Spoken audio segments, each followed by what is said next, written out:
So you're thinking about starting a career in the oil field, and that's great. It's a great job. It's got great benefits.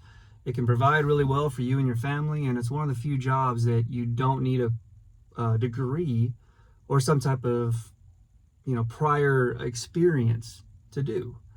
You can just hire on from wherever you're at and start off and start making a really good living for yourself. But if you're like me, when you were considering this, there was a whole lot of other questions going through your head. And maybe you've been researching, maybe you've been trying to find information about it, and it's just not there. So I want to take the next few minutes just to explain to you what I've learned in my time as a rig hand, the things that I went through when I first started, and the things that I've learned in working on a rig for the last 3.5 years. So hi, I'm John, and for the next few minutes, I'm going to be your green hat guide and talk to you about the things that I've learned. Why do I call it a green hat guide? Well, if you've never done this type of industry before, on the oil rigs, especially my company, when you start off, you are issued a green hat, a green hard hat. And this green hard hat is to show everyone that you are new, that you are in what they call an N2I, or you're new on job. New 2I stands for new to industry.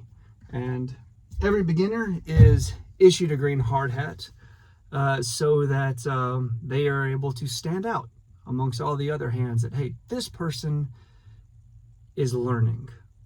This person is currently in training. Now, if you start this job, you learn how we're constantly learning. But what it means is that you haven't yet learned the fundamentals. But that's for later. Right now, I want to talk about your first ideas that are going through your mind right now as you are considering this job. Maybe you grew up in an oil field family. Maybe you've known friends that have done the job. Or maybe you just now learned about it and you're like, oh, I can make this much money doing this job and I don't have to have a degree. Hey, cool, sign me up. But as you're going through this process, all kinds of questions are going to be coming up because this is not an industry that everybody does. Some people don't even know that there's oil rigs out there. They might pass them every day, driving back and forth to work or whatever, and just see them in the distance and pay no attention to them.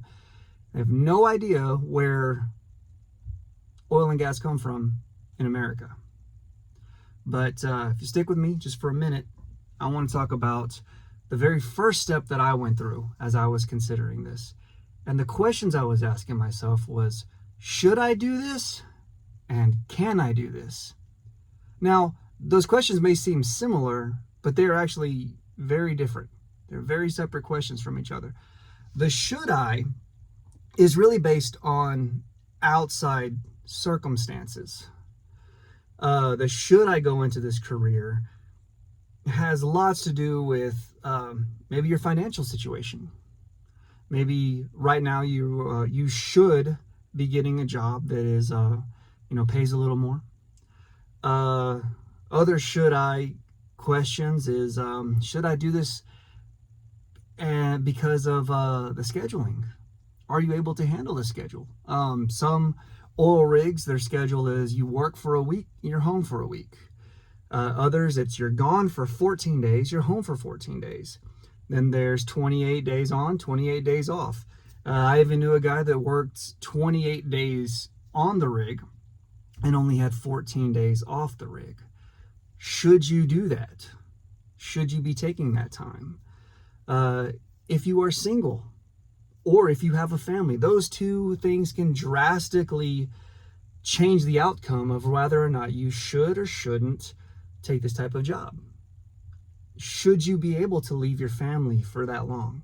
Should you leave your wife or your parents or your children for this amount of time to go and work? Those are really big questions, and those things just you have to sit back and determine yourself. When I started off, my should I was really based on I needed a change. I needed to better provide for my family. I needed a job They would put a roof over their head. They would provide for what they needed. That was my should. Before doing this, I had never once, I say never once, I had never spent more than one night away from my son, and no more than 2 nights away from my wife. So it was a big change. All of a sudden, my wife sees me every day, my son sees me every day, to now I was away for 14 days straight. But on the flip side of that, I got to be home for 14 days straight. So that was a big thing that weighed on whether or not I should or shouldn't do this job. But for me, the financial situation is something that put it off over the top for me, that I should do it, because it was a way of me reaching my goals to provide for my family and to help our situation. So there's plenty of should questions.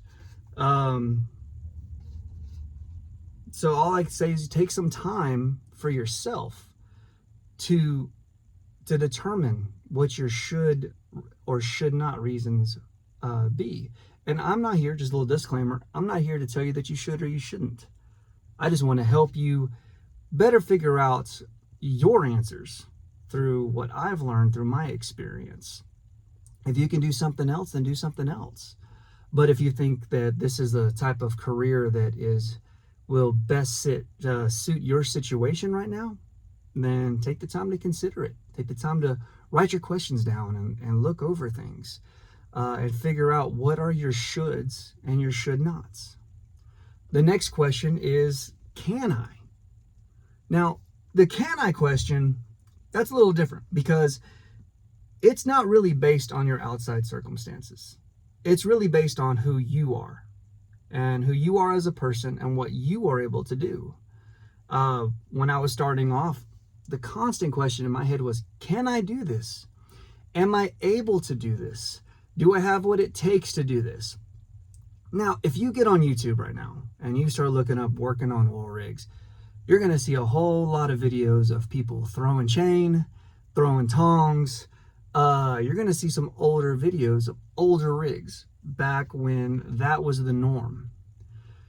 The oil field has changed a lot since then. Nowadays, you don't hardly ever see a rig where they're spinning chain and throwing tongs. Now they have machinery that does it. And the oil field is constantly progressing more and more and more into greater technology. Now they have fully automated rigs that the hands on there just do maintenance, or they have mostly technicians doing the work, and it's machines and a robotic system that pretty much does the work on the rig. But the can I question is still there. Can I do this? And that's one that I ask myself a lot. One of the great things about the oil field, like I said before, is it doesn't require any previous experience. I was not a mechanically inclined person, and there are mechanics that are involved. We maintenance our own equipment for the most part, unless it's something that a technician has to come out and do. Some people that I know that hired on, they came straight out of high school. Never did this type of job before, never heard of it. They went into it. Other guy that I worked with, his career was in HEB. He worked in HEB for a while, and then he needed something else. He needed something that would make more money. Some people come on, have never even seen or handled a pipe wrench.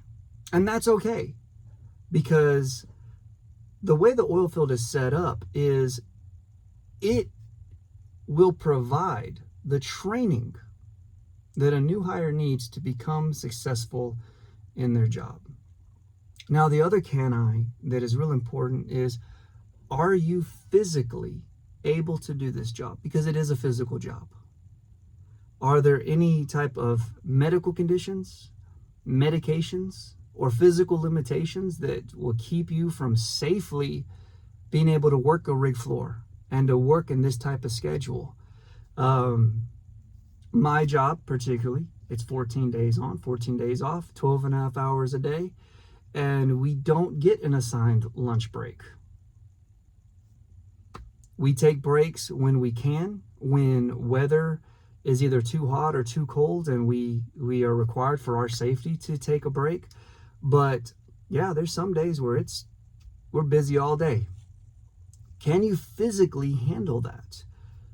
If not, then maybe you should rethink another career or another aspect of the oil fields, because there are a lot of jobs that are oil field related that are not related to just working on rigs.